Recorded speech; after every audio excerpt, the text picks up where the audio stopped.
Hello எல்லாருக்கும் வணக்கம். Welcome to Crazy அண்ணன் தங்கச்சி channel my life as a teacher.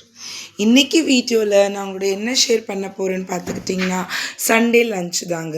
Karthigai மாதன்றதுனால நாங்கள் நான்வெஜ் சாப்பிட்றது கிடையாது.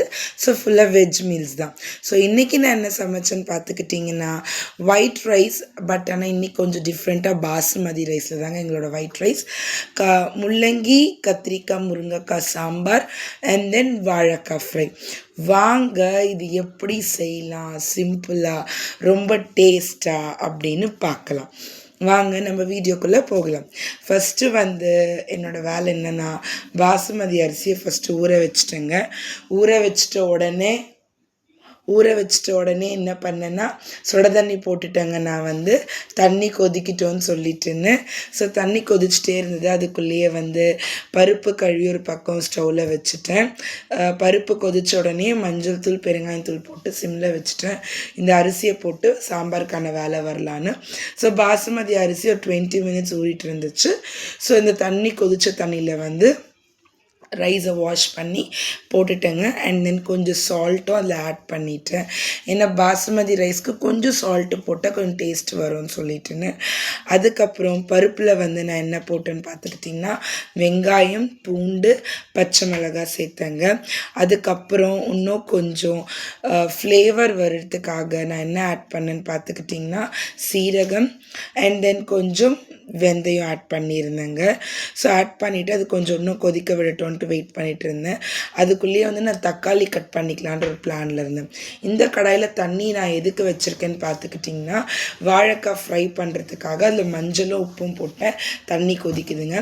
ஸோ கட் பண்ணி வச்சுருந்த தக்காளியை பருப்பில் ஆட் பண்ணிட்டேன். அண்ட் தென் நான் எப்பவும் சொல்கிற மாதிரி தான் நான் சமையலுக்கு தூள் அரைச்சி வச்சுப்பேங்க.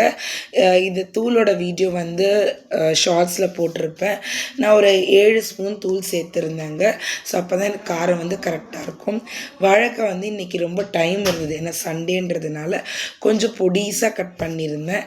வாழைக்காய் எப்போவுமே நான் ஒரு தடவை இந்த மாதிரி பாயில் பண்ணி எடுப்பேன். ஏன்னா அதில் வாழ்வு இருக்குது, கை கால் பிடிச்சிக்கும் அப்படிலாம் சொல்லுவாங்க இல்லைங்களா. அண்ட் மோர் ஓவர் நல்லா வெந்தும் டேஸ்ட்டாக இருக்குங்க. இந்த மாதிரி பண்ணிங்கன்னா ஒரு தடவை ட்ரை பண்ணுங்கள். ஸோ அதுக்குள்ளேயே பருப்பை சைட் பை சைட் நான் விசில் போட்டுட்டேன். அண்ட் தென் வாழைக்காவும் நல்லா ஒரு 2-3 தடவை கொதித்து வந்துருச்சு. ஒரு அரை வேக்காடு போல் நான் வாழைக்காவை எடுத்துட்டேங்க.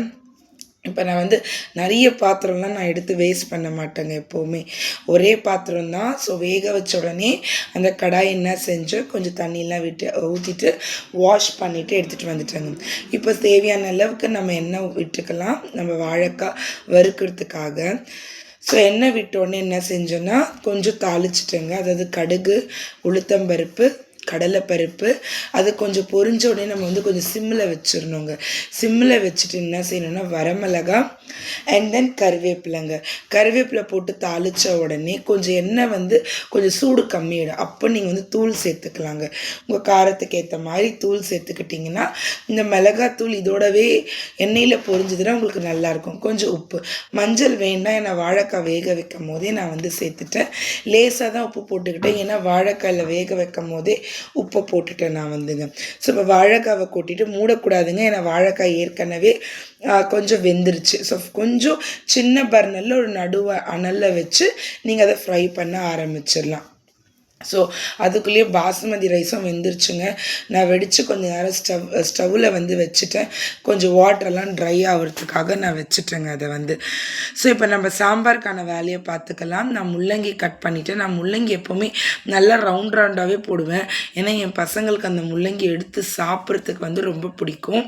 அதனால் ரவுண்டாக போட்டுட்டேன். அண்ட் தென் கத்திரிக்காய் முருங்கைக்காய் காயெல்லாம் நான் கட் பண்ணி ரெடியாக வச்சுட்டேன்.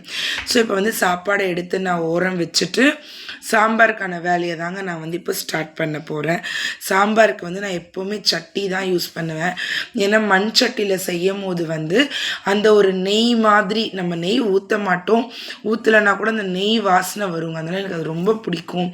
இந்த மீன் குழம்பாகட்டும் இந்த சாம்பார் காரக்குழம்பெல்லாம் எனக்கு சட்டியில் வைக்கணுன்னா ரொம்ப பிடிக்குங்க. சட்டி நல்லா சூடாயிடுச்சு.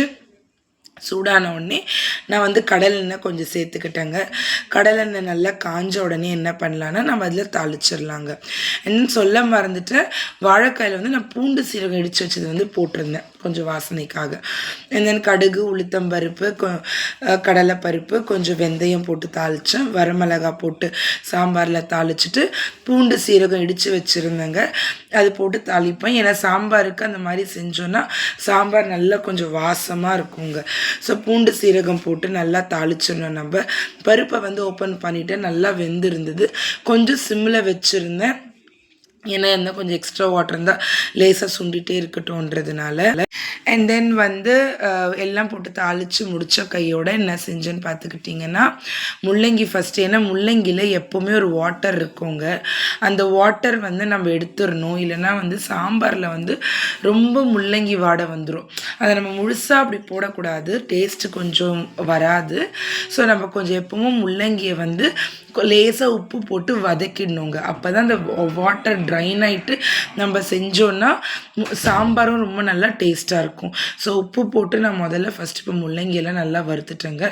இப்போ நான் இந்த வெந்த சாம்பாரை வந்து பருப்பு எடுத்து வந்து நான் வந்து இந்த முள்ளங்கியோட சேர்த்துருவேன்.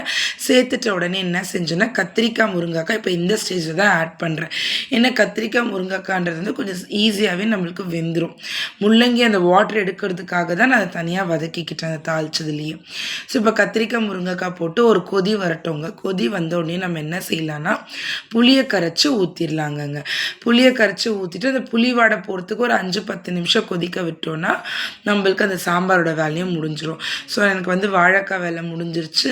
அண்ட் தென் பாஸ்மதி ரைஸோட வேலை முடிஞ்சிருச்சு. இப்போ நான் இப்போ தான் வந்து சால்ட்டு, ஏற்கனவே முள்ளங்கியில் வதக்கும் போது கொஞ்சம் சால்ட்டு சேர்த்துருந்தேன். இப்போ சாம்பார் கொதிக்கிறச்ச சால்ட்டு. இப்போ நான் வந்து புளியை வந்து நல்லா கரைக்க ஆரம்பிச்சிடுவேங்க. ரொம்ப திக்காக ஒரு தடவை ஊற்ற ஆரம்பிச்சிடலாங்க. அண்ட் தென் நான் வந்து என்ன செஞ்சேன்னா, ஃபஸ்ட்டு ஒரு தடவை ஊற்றிட்டு டேஸ்ட் பார்த்தேன். புளி இன்னும் கொஞ்சம் விடலான்ற மாதிரி ஒரு ஐடியா தோணுச்சு எனக்கு. அதனால நான் என்ன செஞ்சேன், இன்னொரு தடவை கொஞ்சமாக தண்ணி விட்டு, ஏன்னா ரொம்ப தண்ணியாக வேண்டாம் சாம்பார், ஒரு மீடியமாக இருக்கட்டும்ன்ற மாதிரி தான். எனக்கு எப்போவுமே சாம்பார் வந்து ரொம்ப திக்காக இருந்தால் பிடிக்கவே பிடிக்காதுங்க. ரொம்ப கேஸ் ஒரு மாதிரி வயிறெல்லாம் உப்ரசமாக இருக்கிற மாதிரி இருக்கும். அதனால் நான் எப்போ கொஞ்சம் மீடியமாக வச்சுப்பேன். ஸோ அதனால் கொஞ்சம் புளி ஆட் ஆன் பண்ணலான்னு தோணுச்சு. அதனால ஒரு 2வது தடவையும் வந்து நான் சேர்த்தேங்க. அண்ட் தென் சேர்த்ததுக்கப்புறம் ஒரு 5 to 10 minutes, ஏன்னா அந்த புளி வடை கண்டிப்பாக போகணும். அந்த புளியோடு எல்லாமே சேர்த்து அந்த சாம்பாரெல்லாம் மிக்ஸ் ஆகி கொதித்து வரும். நம்ம எப்போவுமே ஒரு சமையல் முடிஞ்சிருச்சு அப்படின்னா, நம்ம விட்ட எண்ணெய் கொஞ்சமோ எவ்வளவோ அது லேசாக மேலே நம்ம கண்ணுக்கு தெரியும் போது நம்ம வந்து அது முடிஞ்சிருச்சுன்னு நம்ம வந்து ஃபிக்ஸ் பண்ணிக்கலாம். ஸோ இதுதாங்க என்னோட சண்டே சமையல். ஸோ நீங்கள் என்ன செய்கிறீங்கன்னா, இவ்வளோ நேரம் என் கூட சேர்ந்து என்னோடய வீடியோ பார்த்ததுக்கு ரொம்ப பெரிய தேங்க்ஸுங்க. நான் எப்போவும் சொல்கிற மாதிரி தான், என்னோடய வீடியோஸ்க்கு சப்போர்ட் பண்ணுங்கள். உங்களோட ஒரு லைக்கும் ஒரு சப்ஸ்கிரைபும் எனக்கு அவ்வளோ பெரிய மோட்டிவேஷனாக இருக்கும். ஆஸ் அ ஒர்க்கிங் உமனாக நான் வந்து ஒரு சோஷியல் மீடியாவிலேருந்து எனக்கு தெரிஞ்சது உங்களோட ஷேர் பண்ணுறதுல நான் ரொம்ப பெரிய ஹாப்பினஸ்ஸாக